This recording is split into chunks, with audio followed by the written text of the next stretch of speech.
નમસ્કાર મિત્રો, સ્વાગત છે તમારું અમારી યુટ્યુબ ચેનલમાં। તો મિત્રો, જીએસએસબી એટલે કે ગુજરાત ગૌણ સેવા પસંદગી મંડળ ગાંધીનગર દ્વારા રેવન્યુ તલાટીની પોસ્ટ પર ભરતી જાહેર કરવામાં આવેલી છે। તો આ ભરતી વિશે આપણે તમામ માહિતી આજના વિડીયોમાં મેળવી લેશું, પરંતુ તે પહેલા વિડીયો ગમે તો લાઈક અને શેર કરી દેજો। ચેનલમાં નવા હોય તો ચેનલને સબસ્ક્રાઇબ કરી દેજો। તો ચાલો મિત્રો, વિડીયોની શરૂઆત કરીએ।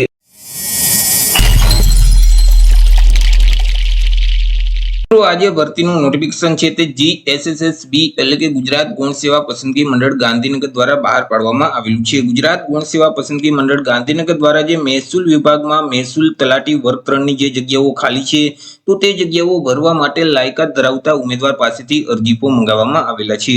તો સૌથી પહેલા તો આપણે વાત કરી લેશું કંઈક અગત્યની તારીખ વિશે। હવે મિત્રો, આ જે ભરતી છે તેમાં જો તમારે અરજી કરવી હોય તો ઓનલાઈન અરજી ફોર્મ ભરવાનું રહેશે। ઓનલાઈન અરજી ફોર્મ છે તે 26/5/2025 થી શરૂ કરી દેવામાં આવશે। બપોરના 2 વાગે 26/5/2025 થી લઈ અને 10/6/2025 સુધી તમે ઓનલાઈન અરજી ફોર્મ ભરી શકશો।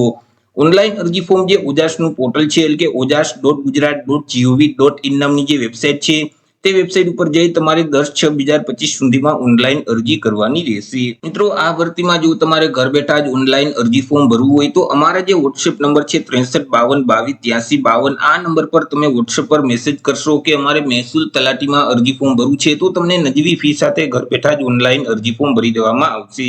વાત કરી લઈએ મિત્રો જગ્યા વિશે કે કુલ કેટલી જગ્યા છે અને જિલ્લા મુજબ કેટલી જગ્યા રહેશે। તો કે અમદાવાદ જિલ્લો છે તો તેમાં 113 જેટલી જગ્યા છે, અમરેલીમાં 74 જેટલી જગ્યા છે, અરવલ્લીમાં 74 જગ્યા છે, આણંદમાં 77 જેટલી જગ્યા છે, કચ્છમાં 109 જગ્યા છે, ખેડામાં 74 જેટલી જગ્યા છે, ત્યાર પછી ગાંધીનગરમાં 13 જગ્યા છે, ગીર સોમનાથમાં 48 જેટલી જગ્યા છે, છોટાઉદેપુરમાં 135 જગ્યા છે, જામનગરમાં 60 જગ્યા છે, જુનાગઢમાં 52 જેટલી જગ્યા છે, ત્યાર પછી મિત્રો ડાંગમાં 43 જગ્યા છે, દાહોદમાં 85 જેટલી જગ્યા છે, તાપી જિલ્લામાં 63 જગ્યા છે, દેવભૂમિ દ્વારકામાં 20 જગ્યા છે, નર્મદામાં 59 જેટલી જગ્યા છે, નવસારીમાં 52 જગ્યા છે, પંચમહાલમાં 94 જગ્યા છે, પાટણમાં 48 જગ્યા છે, પોરબંદરમાં 36 જગ્યા છે, બનાસકાંઠામાં 110 જેટલી જગ્યા છે, બોટાદમાં 27 જગ્યા છે, ભરૂચમાં 104 જગ્યા છે, ભાવનગરમાં 84 જેટલી જગ્યા છે, ત્યાર પછી મહીસાગરમાં 70 જગ્યા છે, મહેસાણામાં 33 જેટલી જગ્યા છે, મોરબીમાં 57 જગ્યા છે, રાજકોટમાં 98 જેટલી જગ્યા છે, વડોદરામાં 105 જગ્યા છે, વલસાડમાં 75 જેટલી જગ્યા છે, સાબરકાંઠામાં 81 જેટલી જગ્યા છે, ત્યાર પછી મિત્રો સુરેન્દ્રનગરમાં 85 જેટલી જગ્યા અને સુરતમાં 127 જેટલી જગ્યા છે। આવી રીતે કુલ 2389 જેટલી જગ્યા પર આ ભરતી જાહેર કરવામાં આવેલી છે। તેમાંથી મિત્રો જે સામાન્ય એટલે કે બિન અનામત વર્ગના જે ઉમેદવાર છે તેમના માટે 604 જગ્યા છે। આ જે 604 જગ્યા છે તેમાંથી મહિલાઓ માટે 283 જેટલી જગ્યાઓ અનામત રહેશે। ત્યાર પછી ઈડબ્લ્યુએસ એટલે કે આર્થિક રીતે નબળા વર્ગના જે ઉમેદવાર છે તેમના માટે 163 જેટલી જગ્યા છે। 163 માંથી 62 જગ્યા છે તે મહિલા માટે અનામત રહેશે। અનુસૂચિત જાતિ એટલે કે એસી કેટેગરીના જે ઉમેદવાર છે તેમના માટે 97 જગ્યા છે। 97 માંથી 36 જગ્યા છે તે મહિલા માટે અનામત રહેશે। એસટી એટલે કે અનુસૂચિત જનજાતિના જે ઉમેદવાર છે તેમના માટે 405 જેટલી જગ્યા છે। 405 માંથી 190 જગ્યા મહિલા માટે અનામત રહેશે। જ્યારે એસસીબીસી એટલે કે સામાજિક અને શૈક્ષણિક રીતે પછાત વર્ગના ઉમેદવાર માટે 375 જગ્યા છે। આ જે 375 જગ્યા છે તેમાંથી 174 જગ્યા મહિલા માટે અનામત રહેશે। આવી રીતે જે કુલ 2389 જેટલી જગ્યા પર ભરતી જાહેર કરવામાં આવેલી છે તેમાંથી માજી સૈનિક માટે 224 જગ્યા, જ્યારે મિત્રો શારીરિક રીતે વિકલાંગ વ્યક્તિ માટે 163 જેટલી જગ્યા અનામત રહેશે। વાત કરી લઈએ એજ લિમિટ એટલે કે વય મર્યાદા વિશે। અરજી ફોર્મ ભરવા માટે ઉમેદવારની ઉંમર કેટલી હોવી જોઈએ? તો કે અરજી ફોર્મ ભરવાની જે છેલ્લી તારીખ છે 10/6/2025 તે તારીખને ધ્યાનમાં રાખી ઉમેદવારે પોતાની ઉંમરની ગણતરી કરવાની રહેશે। 10/6/2025 ના રોજ ઉમેદવારની ઉંમર છે તે ઓછામાં ઓછી 20 વર્ષ અને વધુમાં વધુ 35 વર્ષની હોવી જોઈએ। પરંતુ અહીં જે અનામત વર્ગના ઉમેદવાર છે તેઓને સરકારશ્રીના નિયમ મુજબ છૂટછાટ મળવાપાત્ર થશે। જેમ કે સામાન્ય વર્ગની જે મહિલા ઉમેદવાર છે તેઓને 5 વર્ષની છૂટછાટ આપવામાં આવશે। અનામત વર્ગના જે પુરુષ ઉમેદવાર છે તેઓને 5 વર્ષની છૂટછાટ આપવામાં આવશે। ત્યાર પછી અનામત વર્ગની જે મહિલા ઉમેદવાર છે તેઓને 10 વર્ષની છૂટછાટ મળવાપાત્ર થશે। સામાન્ય કેટેગરીના જે દિવ્યાંગ ઉમેદવાર છે તેઓને 10 વર્ષની છૂટછાટ આપવામાં આવશે। સામાન્ય કેટેગરીની જે દિવ્યાંગ મહિલા ઉમેદવાર છે તેઓને 15 વર્ષની છૂટછાટ મળવાપાત્ર થશે। ત્યાર પછી અનામત કેટેગરીના જે દિવ્યાંગ પુરુષ ઉમેદવાર છે તો તેઓને 15 વર્ષની છૂટછાટ આપવામાં આવશે। જ્યારે અનામત કેટેગરીની જે દિવ્યાંગ મહિલા ઉમેદવાર છે તેઓને 20 વર્ષની છૂટછાટ મળવાપાત્ર થશે। માજી સૈનિક છે તો તેઓએ જે સંરક્ષણ સેવા બજાવેલ છે તે ઉપરાંત 3 વર્ષની છૂટછાટ મળવાપાત્ર થશે, પરંતુ અહીં મિત્રો કોઈ પણ સંજોગોમાં ઉમેદવારની ઉંમર છે તે 45 વર્ષ કરતા વધવી ન જોઈએ. જો 45 વર્ષ કરતા ઉંમર વધી જતી હશે તો તેવા સંજોગોમાં ઉંમરમાં છૂટછાટ મળવાપાત્ર થતી નથી. વાત કરી લઈએ મિત્રો પગાર ધોરણ વિશે કે ઉમેદવારને કયા પગાર ધોરણ મુજબ પગાર આપવામાં આવશે. તો ઉમેદવારોને પ્રથમ 5 વર્ષ સુધી તો ફિક્સ પગાર મળવાપાત્ર થશે. દર મહિને ₹26,000 ફિક્સ પગાર આપવામાં આવશે.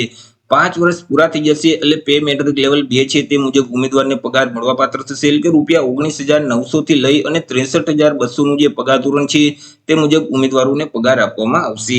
વાત કરી લઈએ એજ્યુકેશન ક્વોલિફિકેશન એટલે કે શૈક્ષણિક લાયકાત વિશે. અરજી ફોર્મ ભરવા માટે ઉમેદવારની શૈક્ષણિક લાયકાત કેટલી હોવી જોઈએ? તો કે ઉમેદવારોએ કોઈ પણ સરકાર માન્ય યુનિવર્સિટીમાંથી કોઈ પણ વિદ્યાશાખામાંથી સ્નાતક એટલે કે મિત્રો ગ્રેજ્યુએશન છે તે કમ્પ્લીટ કરેલ હોવું જોઈએ. જે વિદ્યાર્થીઓએ સ્નાતકની પરીક્ષા પાસ કરેલ છે અથવા તો તે સમકક્ષની પરીક્ષા પાસ કરેલ છે તો તે ઉમેદવાર આ ભરતીમાં અરજી ફોર્મ ભરી શકશે. તે સિવાય મિત્રો જે ઉમેદવારોએ છેલ્લા સેમેસ્ટર અથવા તો છેલ્લા વર્ષની જે પરીક્ષા આપેલ છે પરંતુ હજી સુધી તેનું પરિણામ છે તે જાહેર નથી કરવામાં આવેલ, રિઝલ્ટ નથી ડિક્લેર થયેલ, તો મિત્રો તેવા ઉમેદવારો પણ આ ભરતીમાં અરજી ફોર્મ ભરી શકશે. પરંતુ જ્યારે મિત્રો તમારી પાસે ડોક્યુમેન્ટ વેરિફિકેશન કરવામાં આવે અને જ્યારે મિત્રો જે બીજી એક્ઝામ લેવામાં આવશે તો તે પહેલા તમારું રિઝલ્ટ છે તે આવી જવું જોઈએ.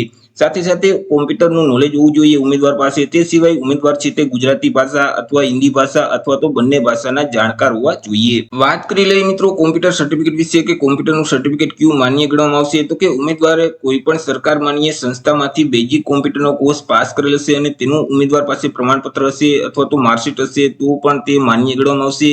અથવા તો કોઈ પણ સરકાર માન્ય યુનિવર્સિટી કે કોઈ પણ સરકાર માન્ય સંસ્થામાંથી કોમ્પ્યુટર જ્ઞાન સંબંધિત કોઈ ડિપ્લોમા અથવા તો ડિગ્રી સર્ટિફિકેટ કોર્સ પાસ કરેલ હશે અને તેનું પ્રમાણપત્ર ઉમેદવાર પાસે હશે તો પણ તે માન્ય ગણવામાં આવશે. અથવા તો કોઈ પણ ડિગ્રી કે ડિપ્લોમાનો જે અભ્યાસક્રમ છે તે અભ્યાસક્રમ એક કોમ્પ્યુટર વિષય સાથે પાસ કરેલ હશે અને તેનું ઉમેદવાર પાસે પ્રમાણપત્ર હશે તો પણ તે માન્ય ગણવામાં આવશે.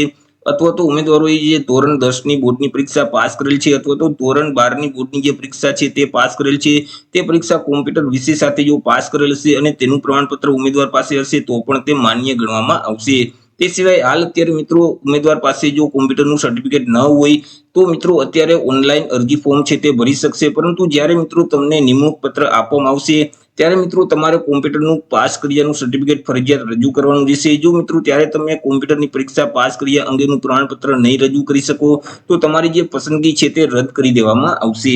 વાત કરી લઈએ મિત્રો પરીક્ષા ફી વિશે કે કયા ઉમેદવારોએ કેટલી પરીક્ષા ફી ભરવાની રહેશે. તો એ મિત્રો પ્રાથમિક પરીક્ષા આપવા માટે તમામ વર્ગના ઉમેદવારોએ પરીક્ષા ફી ભરવાની રહેશે, કે જેમાં બિન અનામત વર્ગના જે પુરુષ ઉમેદવાર છે તેઓએ ₹500 પરીક્ષા ફી ભરવાની રહેશે.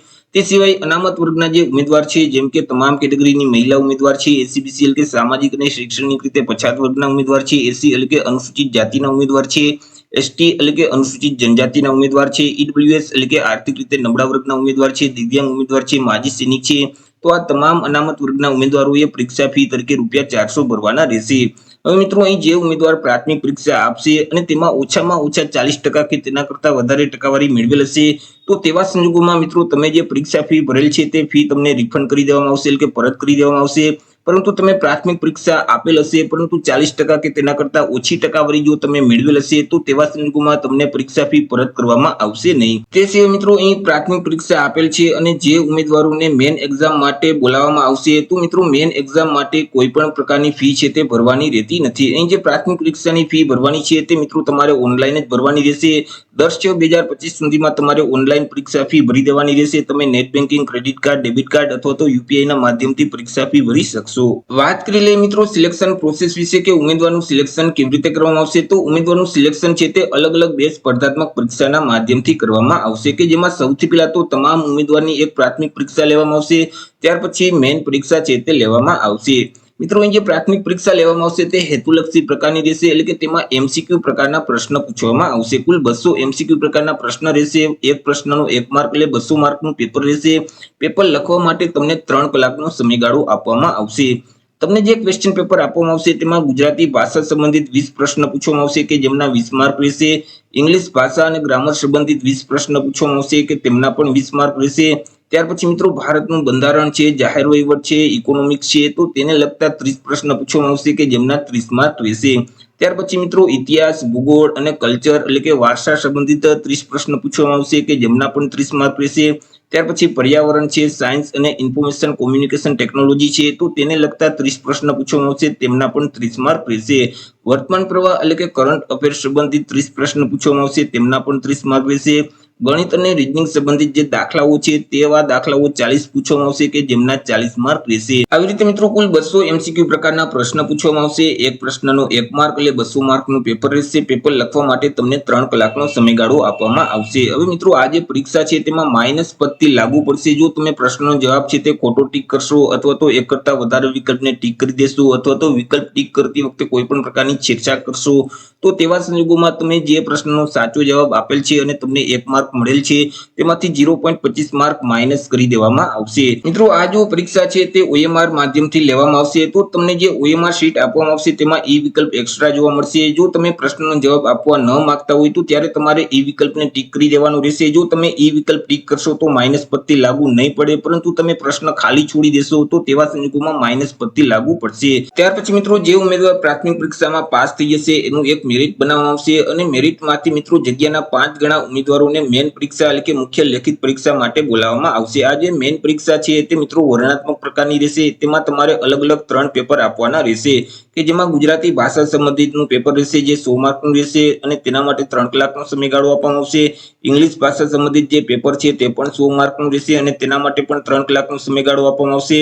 ત્યાર પછી મિત્રો સામાન્ય જ્ઞાન એટલે કે જનરલ સ્ટડી સંબંધિત જે પેપર છે તે 150 માર્કનું રહેશે અને તેના માટે પણ તમને 3 કલાકનો સમયગાળો આપવામાં આવશે. આવી રીતે જે મેઇન પરીક્ષા છે તે કુલ 350 માર્કની રહેશે કે જેમાં તમારે અલગ અલગ 3 પેપર આપવાના રહેશે. તો આવી રીતે મિત્રો GSSB દ્વારા રેવન્યુ તલાટીની પોસ્ટ પર ભરતીની જાહેરાત કરી દેવામાં આવેલી છે. તો આશા રાખું છું વિડીયો પસંદ પડ્યો હશે. વિડીયો પસંદ પડ્યો હોય તો લાઈક અને શેર કરી દેજો. ચેનલમાં નવા હોય તો ચેનલને સબસ્ક્રાઇબ કરી દેજો. ફરી મળીશું એક નવા ટોપિક સાથે એક નવા વિડીયોમાં. ત્યાં સુધી જય હિન્દ, વંદે માતરમ.